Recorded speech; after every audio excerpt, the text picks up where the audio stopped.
எல்லாருக்கும் வணக்கம்.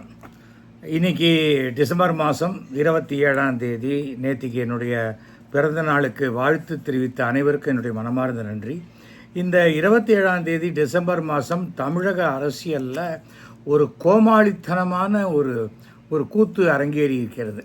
தமிழக பாஜகவினுடைய தலைவர் திரு அண்ணாமலை அவர்கள் தன்னை சவுக்கால் அடித்து கொண்டிருக்கிறார். ஒரு 6 முறை அடித்து கொண்டிருக்கிறார். அதற்கு காரணம் என்னவென்று கேட்டால் அது தமிழ்நாட்டில் சட்டம் ஒழுங்கு சரியில்லை அப்படிங்கிறார். இவர் என்ன தமிழ்நாட்டு டிஜிபியா இல்லை தமிழ்நாட்டு முதலமைச்சரா? இவர் என்ன தமிழ்நாட்டினுடைய சட்டம் ஒழுங்கு சவுக்கால் அடிச்சுக்கிறது? இப்போ பாரதிய ஜனதாவில் இருக்கிற தமிழ்நாட்டில் இருக்கிற ஒழுக்கக்கேடுக்கு இவர் தினசரி சவுக்காலில் அடிச்சிட்டு இருக்கணும். எவ்வளவு பெண்கள் புகார்லாம் வந்தது, அதை பற்றியெல்லாம் கவலைப்படாமல் இவர் என்னமோ இது இந்த மாதிரியான ஒரு கேவலமான ஒரு கோமாளித்தனமான தலைவரை தமிழகம் இதுவரை பார்த்ததே கிடையாது.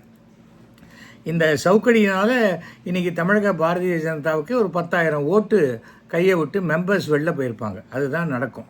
ஏனென்றால் இப்படிப்பட்ட ஒரு கேவலமான அரசியல் செய்யக்கூடிய ஒரு தலைவனை இதுவரைக்கும் தமிழ்நாடு அரசியல் பார்த்ததே கிடையாது.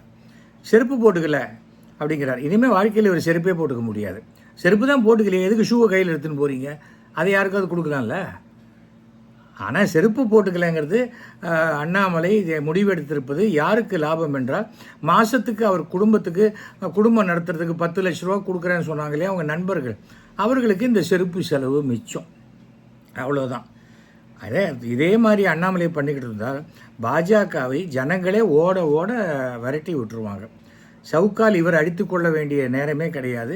சவுக்கால் அடித்து இவர் விரட்டப்படுவார். இதுதான் நடக்கும். ஏனென்றால் நல்ல வேளையாக நான் பாரதிய ஜனதாலேருந்து வெளில வந்துட்டேன். இல்லைன்னா என்ன சவுக்கால் அடிச்சிருப்பாங்க. எதுக்கடா இப்படிப்பட்ட ஒரு கட்சியில் போய் இருக்க? அசிங்கம் முடிச்ச ஒரு சின்ன பேசிக் மேனர்ஸ் கூட தெரியாத, ஒரு டீசென்சி கூட தெரியாத, ஒரு அடிப்படை அரசியல் தெரியாத ஒரு தலைவன் கட்சியில் போய் நீ இருக்கலாமான்னு சொல்லி என்ன சவுக்கால் அடிச்சிருப்பாங்க? சவுக்கால் அடிச்சுக்கிறது ஒரு தகுதியா? என்ன பைத்தியகாரத்தனமாக இல்லை? அப்படி பார்த்தால் தமிழ்நாட்டுக்கு சிறந்த தலைவராக எம்எஸ் பாஸ்கர் தான் போடணும், நடிகர். அவர் ஒரு படத்தில் டான்ஸ் ஆடிக்கிட்டே சவுக்கால் அடிச்சுப்பார். அதுதான் சிறப்பு. இவருக்கு அதெல்லாம் தெரியலை. சுற்றி இந்த சவுக்கை வாடகைக்கு விட்டவன், அப்புறம் அந்த சவுக்குக்கு காசு கொடுத்தவன்லாம் ஒரு 4-5 பேர் நிற்கிறாங்க. கேமராமேன் மாத்திரம் 7-8 பேர் நிற்பாங்க. என்ன கூத்து இது? இதெல்லாம் அரசியல் பண்ணுறதுக்கா? என்னைக்கு ஜனங்கள்கிட்ட போய் சாதனைகளை சொல்கிறோமோ அது வரைக்கும் ஒரு ஓட்டு கூட விழாது. ஆக்சுவலாக பார்த்தா இந்த தமிழக தலைவராக அண்ணாமலையை யார் தேர்ந்தெடுத்தாங்களோ டெல்லியில், அவங்க தான் 100 தடவை தன்னை சவுக்கால் அடிச்சுக்கணும். பிஎல் சந்தோஷ் அப்படி இருக்கிறவங்க தான் அடிச்சுக்கணும். என்ன பண்ணுறது? நாம் தலையில் அடிச்சுக்கலாம். கர்மாந்திர அரசியலை பார்க்கும்படி ஆயிடுச்சே இந்த மாதிரி தமிழக பிஜேபியில் அப்படின்னு சொல்லி செருப்பு போட்டுக்க மாட்டேன். சரி, நீ சவுக்கால் அடிச்சுக்கிறதுக்கு எதுக்கு பச்சை கலர் ட்ரெஸ்ஸு? முருகனுக்கு கோவிலுக்கு போகிறேன், முருகன்கிட்ட வேண்டிக்க போகிறேன். முருகன் சொன்னாரா யாராவது சவுக்கால் அடிச்சுக்காங்க, சவுக்கால் அடித்தாதான் என்கிட்ட பார்க்கணும்னு சொன்னாரா? என்ன காரணம்? ஏதாவது ஒன்று சொல்லுங்கள். அந்த பேச்சு பைத்தியகாரத்தனமான பேச்சு. இந்த மாதிரி ஒரு கோமாளித்தனமான இவர் இந்த அழகில் இவர் விஜய்க்கு அட்வைஸ் பண்ணுறாரு, துணை முதல்வர் உதயநிதிக்கு அட்வைஸ் பண்ணுறாரு, ஒரு கவுன்சிலர் கூட சீட்டு ஜெயிக்காத அண்ணாமலை இவங்க யாருக்கும் அட்வைஸ் பண்ண கொஞ்சம் கூட தகுதியே கிடையாது. போலீஸ்லேருந்து ஆல்மோஸ்ட் விரட்டப்பட்டவர், நானே ராஜினாமாவா பண்ணுறேன் அப்படின்னு சொல்லி வெளியில் வந்த ஒரு ஆள். அந்த தொழிலுக்கும் ஜஸ்டிஃபிகேஷன் கிடையாது. எங்கேயுமே உண்மையாக இல்லாத ஒருத்தர் அப்படி போய் சொல்கிற ஒரு ஆள் அரசியலுக்கு தேவை. ஆனால் இப்படிப்பட்ட மட்டமான அரசியல் பண்ணுறவங்க நாங்கள் பார்த்ததே கிடையாது. என்னுடைய லைஃப்பில் நான் இந்த மாதிரி ஒரு அரசியல்வாதியை உலகம் முழுக்க இல்லை, இந்தியா முழுக்க பார்த்தது கிடையாது, உலகம் முழுக்கவும் பார்த்தது கிடையாது. கோமாளித்தனத்துடைய உச்சக்கட்டம். சர்க்கஸில் பஃபூனாக போக வேண்டியவங்கெல்லாம் ஒரு கட்சிக்கு தலைவராக வந்தால் இப்படி தான் நடக்கும். அதுக்கு மேலே எங்கள் ட்ராமெல்லாம் இவ்வளோ காமெடி கிடையாதுங்க. இன்றைக்கி காலையிலேருந்து பார்த்தா அந்த சிரிப்பு சேனல் பார்க்குறதெல்லாம் விட்டுட்டு இன்றைக்கி அண்ணாமலை சவுக்கால் அடிச்சுக்கிறது பார்த்து குழந்தைங்கள்லாம் கைத்தட்டுது. இந்த குரங்காட்டி சொன்னோன்னே ஏய் ராமா குட்டிக்கரணை போடுறானோன்னு குழந்தைங்க கைத்தட்டுற மாதிரி அண்ணாமலை சவுக்கால் அடிச்சோன்னா அப்படி கைத்தட்டுதுங்க. ஸோ இனிமேல் குழந்தைகள் ஃபேன்ஸ் ரொம்ப ஜாஸ்தி அண்ணாமலைக்கு. அந்த குழந்தைகள் வளர்ந்து பெரியவங்களாகி 18 வயசுக்கு அப்புறம் அண்ணாமலை ஒரு வேளை அரசியலில் இருந்தால் அரசியலில் அவருக்கு ஓட்டு போடுவாங்க. அது வரைக்கும் மாதம் 1 கோடி 1.5 கோடி செலவழித்தாலும் ஒன்றும் நடக்காது. இனிமேல் செருப்பும் போட்டுக்க முடியாது. என் ஃப்ரெண்டு கூட காலையிலேருந்து செருப்பு போட்டுக்கல. என்னடான்னு கேட்டால் அந்த வாரம் அறுந்து போச்சு அப்படின்னா. அந்த மாதிரி தான் இந்த ஆள் சொல்கிறது எதையுமே நிறைவேற்ற மாட்டார். தமிழ்நாடு முழுக்க 10,000 கோடினார் கிடையாது. பாம்பு அடித்த எல்லாம் 60 மீட்டிங் போடுவேன்னாரு கிடையாது. இதுக்கு போராட்டம் அதுக்கு போராட்டம், ஒன்றுத்துக்கு ஒரு போராட்டம் கிடையாது. சும்மா கூட 10 பேரை வச்சுக்கிட்டு யாரை ஏமாத்துறாங்கன்னு தெரியல.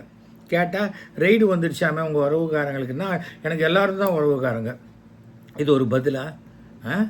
அப்போ நீ நேர்மையானவனா துப்பு கட்டவனா? அவர் யார் இவர் யார் அப்படின்னா இது ஒரு அரசியலா? அப்போ நீ ஒழுக்கம் இல்லாதவங்க தானே ஆரம்பிச்சதுல. அப்புறம் என்ன அரசியல்? அப்புறம் என்ன நீ a party with a difference, a party with a difference in Tamil Nadu BJP with such a low minded person Annamalai is the president of the party. அவ்வளோதான், அதுக்கு மேலே ஒன்றுமே கிடையாது. இதை பற்றி பேச பேச முருகனுக்கே கோவம் வந்து வேலை எடுத்து இவர் கண்ணை குத்திடுவார். இதுதான் நடக்கும். சும்மா அட்டை வேலை தூக்கிக்கிறது, இதை தூக்கிக்கிறது. இந்த ஜாதி மத அரசியல்லாம் தமிழகத்தில் எடுபடாது. கோயிலுக்கு போகிறவன் போவான், கோயிலுக்கு போகாதவன் போக மாட்டான். ஆனால் என்ன கட்சிக்கு வேணுமோ அவங்களுக்கு ஓட்டு போடுவோம். அந்த எந்த கட்சி என்றால் அவங்களுக்கு நல்லது செய்கிற கட்சிக்கு அவங்க ஓட்டு போடுவாங்க. அதுக்கு மேலே வேறு எந்த மாற்றமும் இந்த அண்ணாமலையால் நடக்கவே நடக்காது. அது 3.5% இருந்தது. இப்போ இந்த மாதிரி காமெடி செய்கைகளால் அது 2%, 1.5% வரக்கூடிய வாய்ப்பு இருக்கிறது. அவ்வளோதான். இதுக்கு மேலே நான் இதை பற்றி கவலைப்பட வேண்டியது மோடி, அமித்ஷா, ஜேபி நட்டா, பிஎல் சந்தோஷ், இவருடைய காட்ஃபாதர், அதை எல்லாம் தான் அவங்க தான் கவலைப்படணும். அதனால் ஆனால் இந்த கோமாளித்தனமான அரசியல் பண்ணால் இருந்ததுக்கே வெக்கப்படுற மாதிரி ஆயிடுச்சு ஒரு கட்சியில். வெளியில் வந்துட்டு அதை பற்றி ஒன்றும் பேச மாட்டோம். ஆனால் இந்த கட்சியிலாடா நம்ம இருந்தோம் அப்படின்னு சொல்கிற அளவுக்கு கேவலப்படுத்தக்கூடிய ஒரு தலைவனை கொண்ட ஒரு கட்சி தான் தமிழக பாஜக. அதுக்கு கூடவே 4-5 பேர், ஐயோ இது ஒரு தவம், இதை பார்க்கவே எனக்கு சங்கடமாக இருக்கிறது, கோயம்புத்தூர்லேருந்து கூட ஜால்ராக்கள். ஏன்னா அதுக்கு பதவி ஒழுங்காக நிலைச்சா போகிறோம். கட்சி எப்படி போனால் நமக்கு என்ன, ஏதோ கேட்குற இடத்துல கையெழுத்தை போட்டு வர துட்டை வாங்கினு சந்தோஷமாக இருக்கலாம். என்ன பண்ண முடியும் சொல்லுங்கள்? இப்படி இருந்தால் பார்த்து எப்படி உருப்பிடும்? அரசியல் என்னத்தை பண்ணுவீங்க? நீங்கள் இப்படியே பண்ணிகிட்டு இருந்தீங்கன்னு வச்சுக்கோங்களேன், திமுக யார்கிட்டையும் போய் ஓட்டே கேட்க வேண்டாம், அவன் ஃபுல் ஸ்வீப்பில் வந்துடுவாங்க. 40 எங்களுது தான், திமுக அத்தனை ஓடுன்னு கத்திட்டு 40 சீட்டையும் விட்டு அதில் கிட்டத்தட்ட 12 இடம் டெபாசிட்டு போய் கூட வாய் குறையலை. நாங்கள் இத்தனை % வாங்கியிருக்கோம், நாங்கள் இத்தனை மார்க்கு தான் வாங்கியிருக்கோம். ஏன் உட்கார வேண்டியது தானே பார்லிமெண்ட்டில்? நான் கொஞ்சம் குறைச்சலாக தான் வாங்கியிருக்கோம், தரையில் உட்காந்துக்கிறேன், அரை MP கொடுங்க அப்படின்னு.